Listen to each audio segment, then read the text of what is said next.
beginning of January, and it was actually up for 3 weeks before anybody took it down or anybody said anything about it or contacted me or anything. And I would do anonymous art around town and leave it for people to find. And so when I saw this poster gone, I actually thought somebody took it as a souvenir, or the school didn't like it, or that the police saw it, or whatever, but it was like an anonymous thing. Now, what's the title? Do y'all know it? Go ahead, yell. There you go. Now, before I confessed on myself, when that happened, did anybody get the title? Or do you even think about it, that it's a math fraction? As a fraction, do you know what it equals? One brain You said per these? gun. One brain per gun? See, I like the interpretation. That was the thing about when I did this.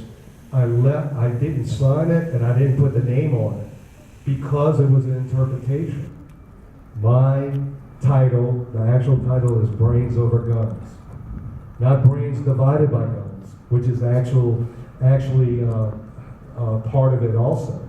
But I left it there for people to talk about, to think about, and to come up with your own conclusions, which is art. A lot of times, I can give you the exact title, like that blue rocket ship is called Azure Andromeda.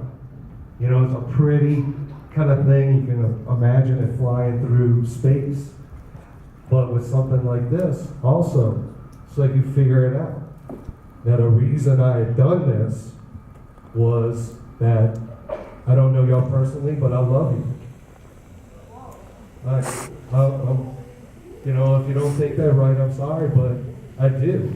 I don't have any kids of my own. I have nephews and nieces, and I have aunts and uncles. I have a mother and a father, but I actually love y'all. And when I saw this militarization of all schools in America coming because of the Sandy Hook event, I wrote letters to the editor. I sent things to my email list. But I wanted to do something that was the simplest piece of art I ever did and just put it out there. And it wound up being the biggest impact of any art that I ever did.